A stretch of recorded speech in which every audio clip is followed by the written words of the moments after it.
everyone. Great to be here today with you at the BlackSeaChain Conference 2022. My name is Minaricova. I'm the director of Fetch.ai. Thank you to the organizers for the invitation and for allowing me to talk to you today about the potential of the transformation technologies such as AI and blockchain, how we bring data together with these, and how we really make the use of these technologies today and the potential for the future. The agenda for today is to talk about these technologies in more detail, to explain to you what Fetch does, how we're developing a platform called CoLearn to enable these technologies and bring them to people and to businesses and the benefits that they can then realize. So our mission is to empower people and businesses with blockchain and AI. To help them make informed business decisions, to help them create new business models using AI and their data resources. We're achieving this by providing open source and enterprise tools to allow control of the privacy and security of the data, bring the data together and give anyone access to the power of AI in the digital economy. Some of our key industrial partners, most of them are in Germany, as you can see, Bosch, Festo, but we're also participating in large international collaborations such as Gaia-X and such as a really interesting industrial project called Catena-X, which I will talk about a little bit later. Data. Everybody has been talking about data for a number of years now. Why? Because data is considered to be the new oil of the economy, the important resource that we have, and that is everywhere now, and everybody is looking how best to use it. However, we have all experienced the problems with data silos. There's lots of data resources created in many different places. And there is a potential for data marketplaces, but somehow we have not really seen that coming to reality and coming to, to use, whether it's a private or industrial use. So the question really is why? And there are several, concerns and several answers why this has not been realized, this large data economy and really understanding and bringing the potential of this data and as a new oil. In the economy. So privacy is a really large concern, a really big concern, privacy and security of the data. We all want to keep our data private and not share that with others. There's also limited availability or limited access to the data, especially when we talk about machines, machine economy. The data has been restricted by, usually by the manufacturers, and there were some other, limitations as well. However, I'll talk about how this is being addressed on the EU level. Then there's other concern. A lot of people are, thinking, what is really the value of the data? And there's also concern about centralization. And we have seen issues with the some of the large technology companies, having access to a lot of our private data. So this is what the centralization concern is about. And these new technologies, for example, like blockchain, are really addressing some of these concerns and really helping us to bring together new tools and really tap into this new potential of the data economy. So I mentioned the EU Data Act. The aim, this EU Data Act, the draft has been published, has been brought together by EU Commission and has been published in February, March time. And the proposal, it really proposes measures for a fair and innovative data economy. These new rules are estimated to add a lot of money, so around 270 billion to the EU's gross domestic product in just a few years by 2028. The aim is to increase legal certainty for consumers and businesses to access data generated by products or related services they own, rent, or lease. Manufacturers and designers will have to design products in a way that makes the data easily accessible by default, is what the Commission said. They would also have to be transparent on what data will be accessible and how to access it, which is really important, especially if you have machines, industrial machines, but also cars, vehicles, other transportation modes, and also IoT devices, cameras, and so on. So we know that they generate a lot of data. Most of the data is inaccessible. This proposal also addresses unfairness of contractual terms in terms of data sharing and contracts between businesses. And it's really aimed to prohibit the large businesses from taking advantage of their strong negotiating power. And it's really aiming to empower the small and medium enterprises and to enable this data use for all. So let's see what happens. The implications of this Data Act are quite interesting for the data economy. First of all, it would be really great to see this regulatory support and this really enforcement of and enabling us to access the data sources that we, for example, generate in terms of driving around on cars, on vehicles, and then having access to that data and then being able to perhaps either monetize that or see how we can tap into the information that is contained into the data. But what this new EU Data Act will accomplish is that will be even more data available, really a large resources of the data. We should have improved access to it, and we should now be then able to use these new transformational technologies and their potential fully to get the value out of the data. There will be new business, for sure. There will be new business models, new, let's say, marketplaces for data, but also for AI, for insights, and really will be interesting to see what happens. Then the question arises again, what is the value of the data? What is the value for me? What is the value for my business? Is the value in sending files and sharing data as files or selling data as files, or what is really the value of the data?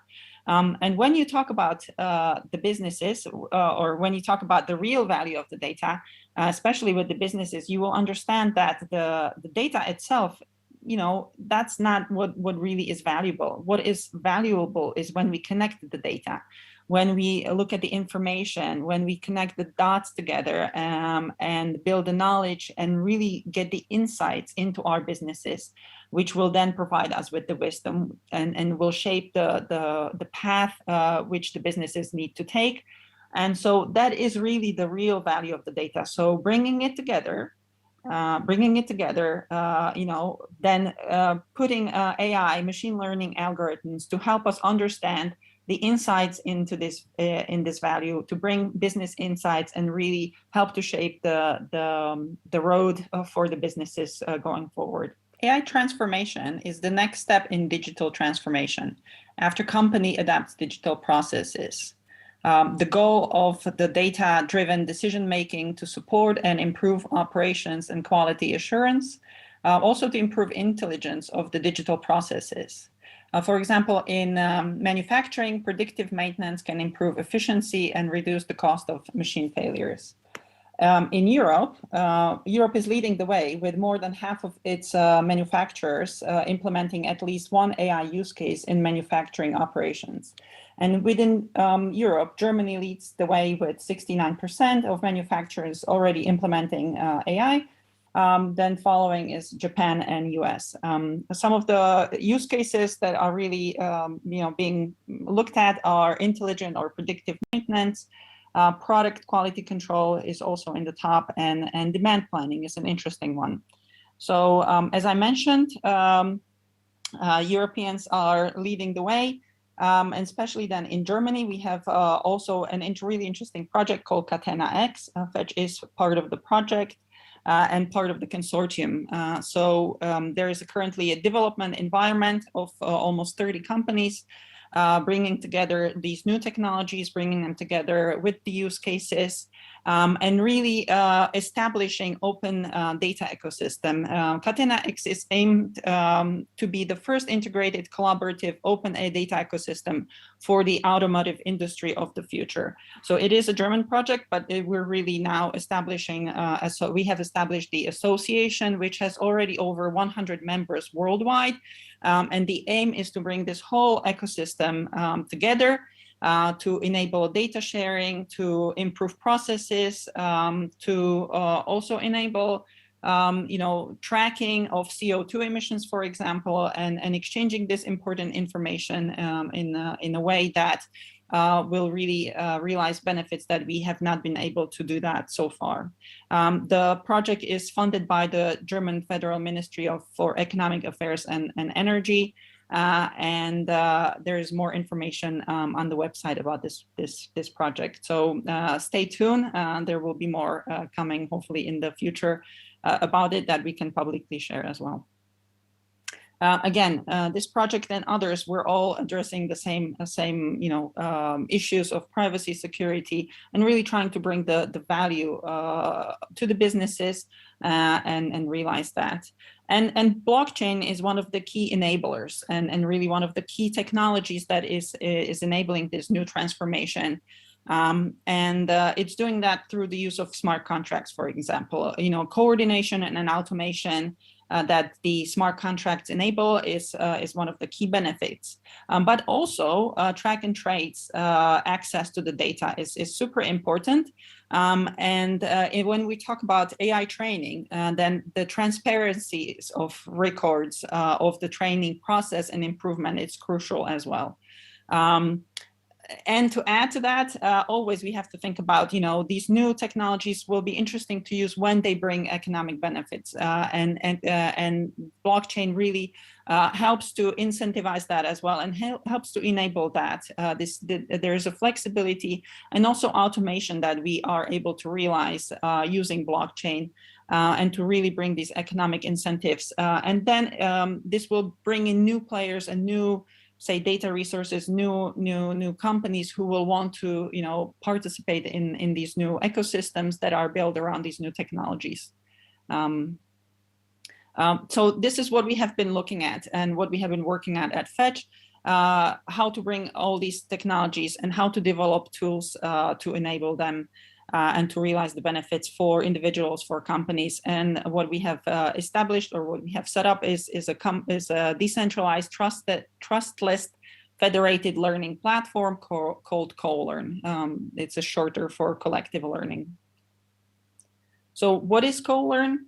CoLearn is a framework that enables to train machine learning models on decentralized, federated data sets in a privacy-preserving way. So ideally, when you look at machine learning and when you look at training, and building better machine learning models, ideally what you want to do is bring all the data together in one place, one server or set of servers, but really in one place, aggregate all these data that are distributed around. This is the most efficient and effective way to train and build machine learning models and train them. But what happens many times in reality is that this is actually not possible for privacy reasons, for security reasons. So it's not ideal. It's and also not possible always to bring together these large data sets. And this is for these use cases, for these situations, is when we recommend really, looking, and this is why we have built CoLearn to address these situations. So for example, when a manufacturer of machines and equipment sells these, so you can see that they're located in different places, so ownership is transferred, and then the data stays with the owners of the machines. However, the maintenance is still and services are still supported and provided by the manufacturer. So how do you build then, good predictive maintenance models when the data is distributed around geographically and so on in different places, and you're not able to bring it as a manufacturer together? So these are the issues that we are addressing with these new tools. using blockchain, combining this power of the blockchain, and connecting all this siloed data that is around to really realize AI and machine learning benefits for the businesses. In our co-learn framework, the blockchain is one of the key elements or one of the key technologies that is used, and the tools are built around it. The trust between the nodes is built on the blockchain. The privacy features are built on the blockchain.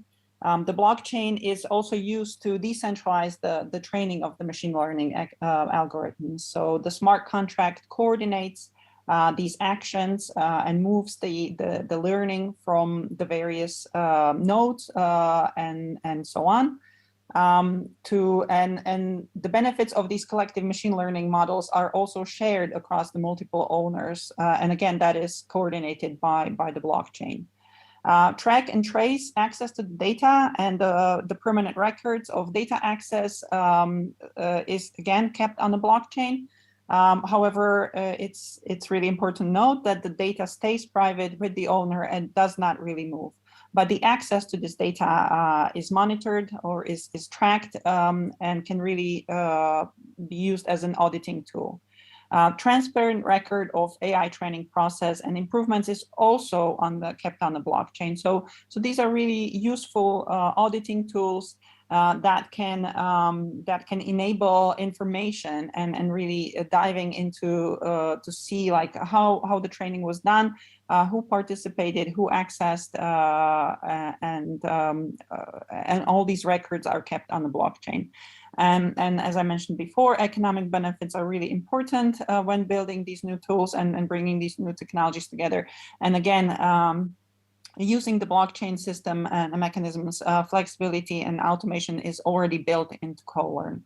So let me explain, let me play here a short video shortly. So here data stays local with its owner, and the co-learn users can control and monitor the privacy settings, as I mentioned. So I would like to play a really short video to explain how this is all set up and how the smart contract coordinates and moves around the weights, which are part of the machine learning algorithms. How does it work? The coordinator smart contract chooses one of the participants to be the proposer.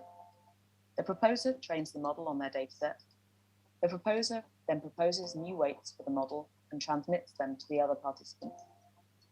The other participants evaluate the proposed weights on their dataset. If the model improved compared to the best known model, then they vote yes. If not, then they vote no. The votes are sent to the smart contract and the contract tallies the results.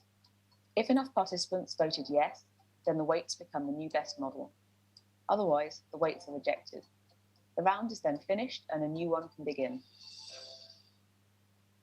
So, and as mentioned, we're always looking with co-learn is to enable decentralized data sets being brought together. Looking at the industrial applications, specifically in manufacturing, you can see many different use cases that are really interesting. Data from production lines can be used to predict when machines need maintenance and predict machine failures. And to improve operations, quality assurance, and equally reduce cost of machine failures. So it's really important to have these predictive models. However, the question or the issue is how to train these advanced analytic models across multiple companies without centralizing the training data. Once the manufacturer produces and sells the machines, they can be located in thousands of different places around the world. So, and the data is not accessible to the manufacturer anymore because the production data, it can be highly sensitive due to intellectual property. And so there is really limited access of this data to build these new machine learning models. So this is where co-learn really comes in. One common AI model can be built. The various participants can be incentivized to provide the data for building this machine learning model. And then each machine can pay to use this final model. So it has been improved and then the machines can pay to use it. And so they will have the improved model to use and to really understand their maintenance needs. And then the manufacturers are able to build these better models.